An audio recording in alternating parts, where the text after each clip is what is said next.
Greetings, loves. It is I, Tactical Girlfriend. Welcome back to the channel. I hope everybody's doing well. Today for you, I have a review of the Primary Arms GLx 3-18 scope.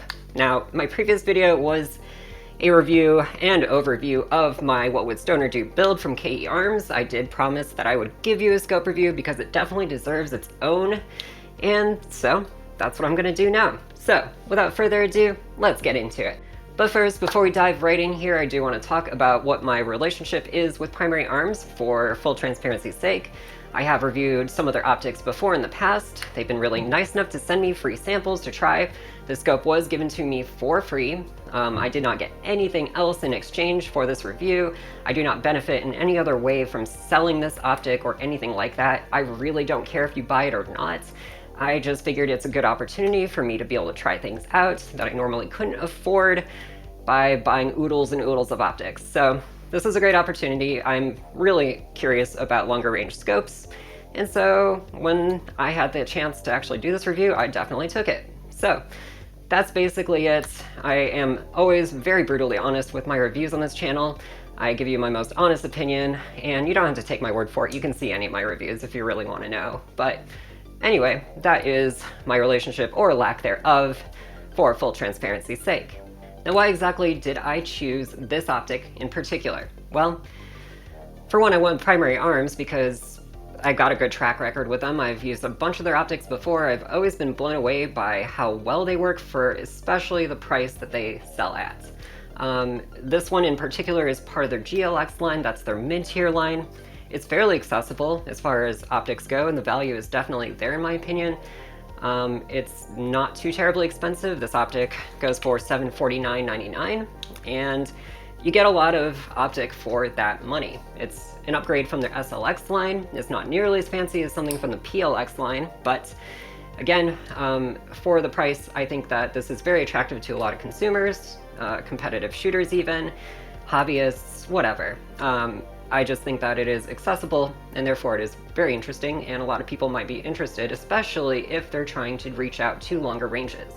I specifically got this optic in 3-18 power because I wanted to reach out to further away targets. I specifically built this rifle out for High Desert Brutality, which was a competition by InRange TV that included a lot of targets that would span out to 500 yards. And with 5.56, that is pretty far.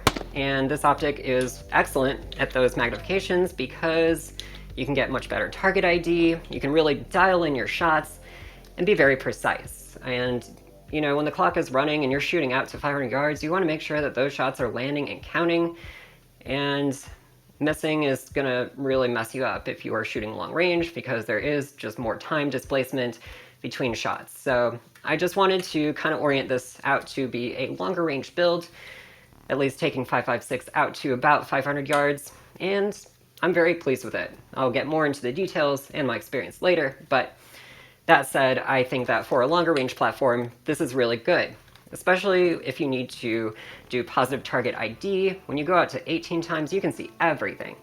You can really dial in those shots, and it's actually pretty easy once you understand how to use the optic. Now, a lot of people at the High Desert Brutality competition were running LPVOs, 1-6, 1-8, 1-10, and a lot of those people beat me. I think that was more of a skill issue personally than the optic, but yeah, 3-18 isn't going to give you up-close shooting potential as much as like an LPVO would, or even something like a red dot or holographic sight. It definitely is harder to engage targets at a fixed low-end 3 times magnification and up. So there's downsides to that, but overall I just kind of wanted to see how far I could push this platform. This thing runs Mark 262 at about 1 MOA, so it is actually a really accurate gun, and it was a great platform to try to really push the limits of 5.56, and this scope really is a good complement to that. So that was very attractive to me. I wanted to try it out, and I'm not going to go too much more into it. We're going to talk more about the details here in a second. Next, let's start talking about the physical dimensions and construction of the scope. First of all, it's a 34mm body, which is pretty standard for scopes of this magnification, and it has a 44mm objective lens. It's actually a really good, generous lens. It really helps with light transmission. Generally, it's just going to give you a better picture. The body itself is made out of one-piece 6061T6 aluminum, which is nice and lightweight, and it's still also really robust. Also, it being a one-piece body really helps reduce failure points. It really feels like a very solid scope. I didn't specifically torture test this. I didn't drop this optic off of buildings or anything like that, or run it over with a car. I like it in one piece, and I'm not saying I don't trust it, but I'm not looking to break it either. I needed this for that competition. Now, I did run this optic at the High Desert Brutality competition. It was a pretty intense environment. There was a lot of moon dust everywhere. Everything got dirty. I banged this thing into rocks and walls and all sorts of obstacles, and haven't had any problems for what it's worth. It's gotten a few scratches, but perfectly fine. It works great. So for what it's worth, in my experience so far, it has held up really well. I would trust it to hold up to a lot of impacts and damage, but I can't really speak further on that beyond my own experience. Now, this optic also weighs 29.6 ounces, so it's not super heavy for this kind of optic, but it's not light when compared to other smaller optics, of course. That is just a consideration. When you start getting into longer range shooting, you're going to get bigger glass, you're going to have bigger scopes. That is just the nature of it. I do think that running at about 30 ounces is honestly pretty good, actually on the lighter end of something like a 3-18 scope in my experience, so not bad. Moving on, let's talk about the glass. First of all, starting with the field of view. At the low end, at 3 times magnification, at 100 yards, you have a field of view of 36.7 feet. So that's not very big, but I do think the objective lens being as big as it is really helps with that still. It could be worse. Is it going to be really good for close range engagements like an EOTech? Of course not, no, but this is a scope that is specifically designed to excel at longer ranges, not closer ranges. So that is to be expected. I still think that's actually a very usable field of view. I have engaged targets at competition environments with this and on the range in general at much closer ranges, and it works really well. Again, that's not the point of the scope. It really does shine at longer ranges. And speaking of which, the field of view at 100 yards at the high end, 18 times magnification, you have a field of view of 6.1 feet. That's pretty narrow, but again, you're also at 18 times, so I would kind of hope for that to be the case because I'm trying to see all the details in the target. Again, it's really good for positive target ID. It's good to really precisely land those shots once you have a good idea of where they might be going, as long as you're dialed in. That magnification makes shooting at long range scary easy, and that field of view is extremely workable in my experience. I did very well with this at the longer ranges. So yeah, I think the field of view overall is actually really nice. It's very usable, especially for a scope of this sort for this kind of purpose. Now, the eye relief itself is 3.5 inches. So I had to mount this scope as far forward as I could possibly get it in this mount in order for me to get a normal cheek weld where I'm not fighting the eye box and having shadow creep into my scope, and just to make sure I have a clear image.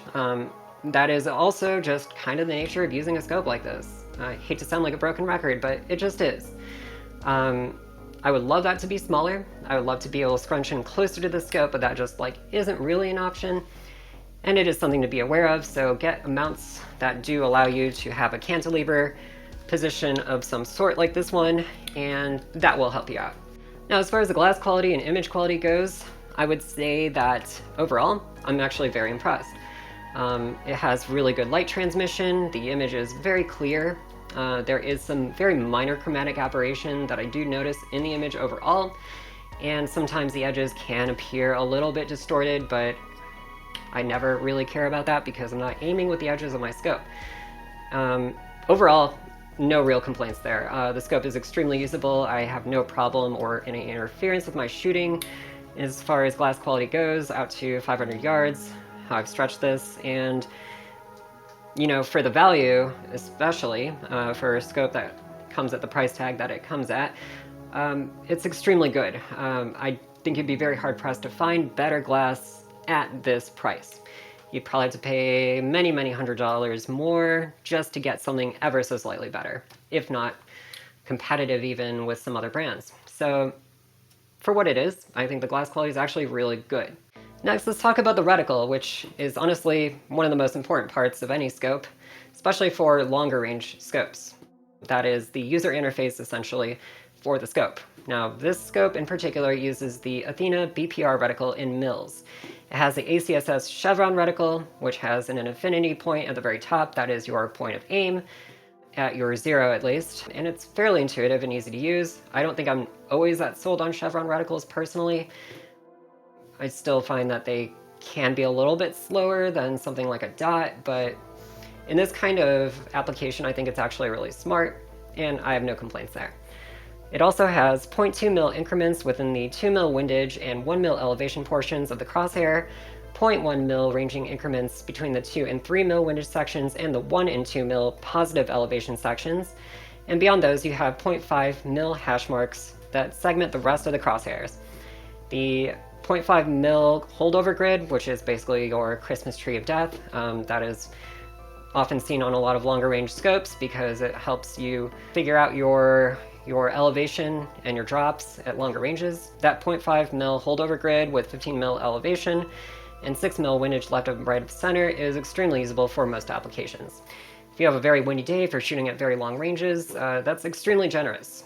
And I do think that that is a really smart design. And you also have a ranging ladder on top of it all. So overall, I think that this scope is extremely usable. It's first focal plane as well. So the way that you use the reticle is very dynamic because at 3 times it just looks like crosshairs for the most part. And it's very intuitive and easy to quickly align on a target. So closer range engagements actually are pretty good for a scope of this sort, I think. I didn't really have that much trouble at High Desert Brutality engaging some of the closer targets. Was it the fastest glass there? No, of course not.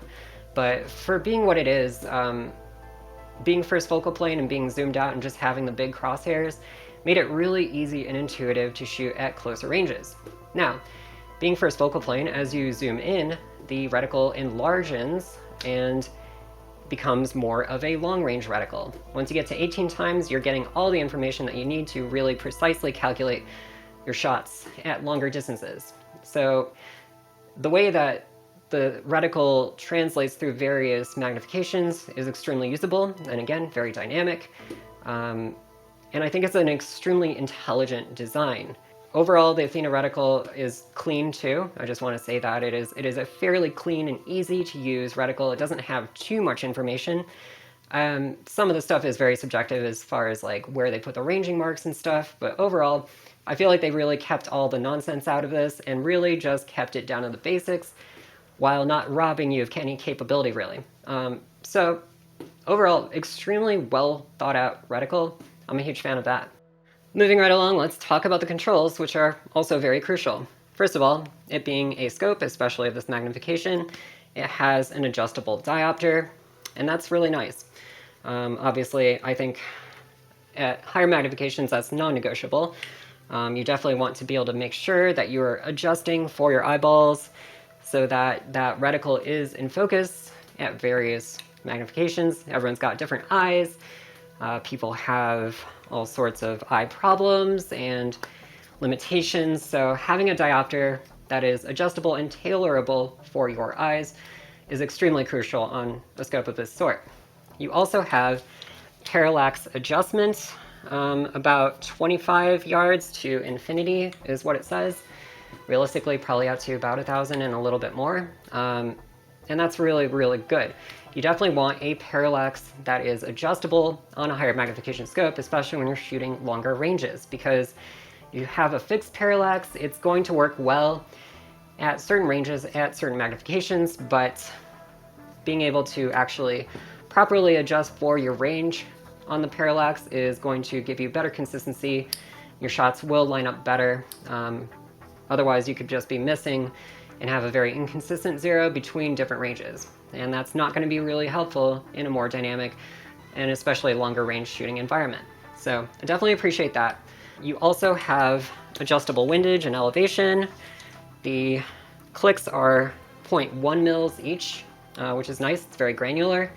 The clicks are extremely positive, and I can definitely feel them. It's very tactile. And you also have a 0 reset locking turret system. So basically, you can set your 0 with your adjustments here, and then you can actually lock that setting and then adjust to 0, unlock, and then you can actually dial things in from 0, as opposed to a random setting on your elevation and windage at a certain number, and then you're gonna have to keep track of it. In this case, you don't, because there's actually a tactile lock when you get back to your normal 0. So you can dial away, make adjustments on the fly at the range, and you can just reset to your normal standard 0 whenever you want. That's a really useful feature, especially for longer range applications. Again, the scope is very well thought out and designed for that, and that is a really nice feature to have. A lot of scopes have that feature, but I'm still nonetheless very grateful that they included that with this optic.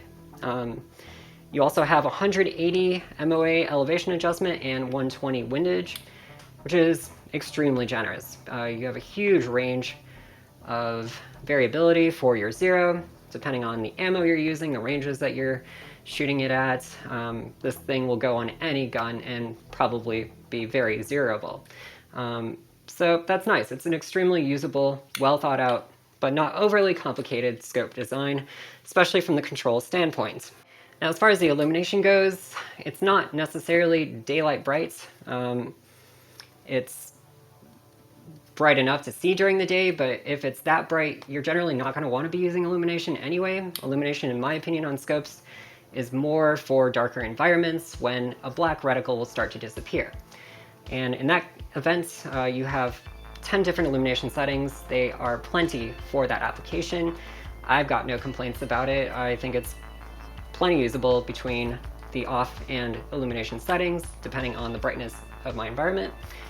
And on top of it, it's got off settings in between each interval so that you can have it ready to go at the brightness setting that you want with one turn. So that's nice. And it's powered by a CR2032 battery, which is very standard. Now, I do want to highlight some bits and bobs that are attached to this optic. First of all, one modification I made was I replaced the nubby short little throw lever that comes with these with the primary arm slide mount magnification flip lever.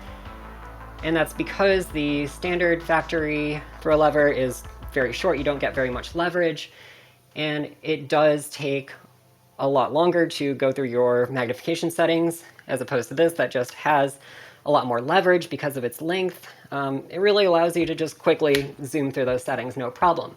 You can flip that lever back down so it's not getting snagged on anything, and that's actually a really smart design. The original lever just kind of really sucks, honestly. So for just a little bit more money, I think this is an extremely good upgrade, and I do strongly recommend it to anybody that gets a scope like this. Now, the mount that I'm using on this scope is the Badger Ordnance Condition 1 modular mount, and this one in particular is at the 1.54 inch NV height. So it really just kind of lines up pretty naturally when I cheek weld with this, and it's got a cantilever design, so that really helps again with the eye box, keeping this as far forward as I can get it so that I have a pretty usable eye relief. The Badger Ordnance Condition 1 modular mount especially is well repeated with a lot of other shooters. A lot of people are a huge fan of this for good reason. I myself really like it. It's lightweight and it seems to hold 0 no problem. And I think it's a really well thought out design. It is definitely on the Guccier end of things, but I figured if I'm going to be trusting this thing at longer ranges and running this through pretty tough environments, then I don't want to really compromise on my mount. I want something that is lightweight and robust and very usable. Also, the nice thing about the modular mount, as stated and implied by the name, is that it is modular. There's actually a plethora of accessories that Badger Ordnance themselves make to be able to be attached to this mount. It is absolutely a cash grab for accessories, of course, but honestly, some of them are very helpful, especially for longer range applications. And right here, what I have is the Badger Ordnance Condition 1 anti-cant device. Basically is a ceramic ball suspended in liquid that acts as a bubble level. And that's really important for longer range shooting because you need to make sure that you are level. Otherwise, your drop points are not going to line up consistently, and you're going to be adding a lot of unnecessary guesswork into your ballistics. So having an anti-cant device is just a little bit of insurance to ensure that you are consistently lining up with the way that you are zeroed with your reticle, and that is going to be usable and that you're going to take all that guesswork out. That's pretty important. If you have the luxury of having time to set up a good shooting position, having an anti-cant device or a bubble level of that sort is extremely helpful. Now, should you be training around that and try to get a good feel of what level feels like, specifically for times when you might be rushing to get to a shooting position and you don't have time to look at a bubble level, yes, of course, you should absolutely get a good feel for your scope and understand how it feels to be level as opposed to relying on equipment. But having that little tiny piece of hardware there that doesn't add any weight to the platform and really increases the functionality is really nice in my opinion. So I'm a huge fan of the mount. I'm a big fan of the accessories that they have available for it if you are a long-range shooting nerd. And so that is the Primary Arms GLx 3-18 scope. This is a really good value, I think, for what it is. Is it the best 3-18 times scope out there? No, but I think for the price point, you're going to be extremely hard-pressed to find even more expensive scopes that do what this does as well as it does. And you're going to get extremely diminishing returns as you go up in price from here. The value is absolutely there. I think that for most shooters who want to do long-range shooting and specifically have a 3-18 times power scope or something within that range, I would strongly recommend you check this one out. There's, of course, again, many other options out there, and I can't speak about all of them because I haven't tried them. But with this particular scope, I actually find myself not wanting anything else, and that feels really good, especially at the price that you're paying for it. And yeah, if you're a long-range nerd and you're looking for a scope to help you stretch your legs out with your rifle, then I would strongly recommend that you check this one out. Again, there's many other options out there. This is not the be-all, end-all. But for what it's worth, from my experience, I'm more than happy with it. I'm extremely satisfied with it, and I'm very impressed by it. I absolutely am a tack driver with this scope. It works, and it works very well for me. Well, I really hope that this review was useful to you all. If you did enjoy it, please be sure to like, subscribe, and hit that notification bell too. Also, if you have your own experiences with this scope or any other similar scopes, I would love to hear more about it in the comments below, so don't be shy. As always, I also want to give a huge shout out to all my mega fans on Patreon. Y'all are absolutely the backbone of this channel. You keep the lights on, you keep me shooting, and you keep me making videos. Could not do any of this without you. I don't make money off of this in any other way, and I do spend a lot of time and resources and effort on what I do here. So anything that you can do to help out is greatly appreciated. If you want to go help out, you can always go to patreon.com/tacticalgf. The biggest contributors are named at the end of the video. And so that's all the scope review I've got for you today. I really appreciate you all tuning in. Please be good to each other out there. And as always, please take care. Bye!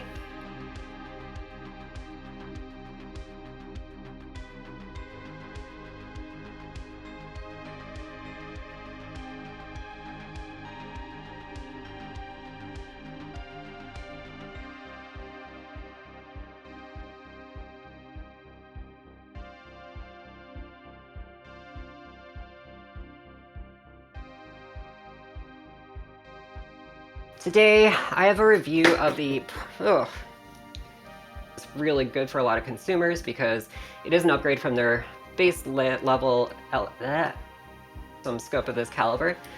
It also has a 44mm objective lens, which is very generous. It's aluminum, which is extremely light compared to other things. No, shit. It is also a one-piece body, which also helps the construction withhold. What the fuck are you talking about? Fuck. You have with a scope of this sort. Ultimately, I would say that you're trying to get something that, fuck, I'm rambling. And so, I really hope, and in conclusion, I really hope that you, and rounding this out, and so, if you found this video useful, doop doop doop doop doop.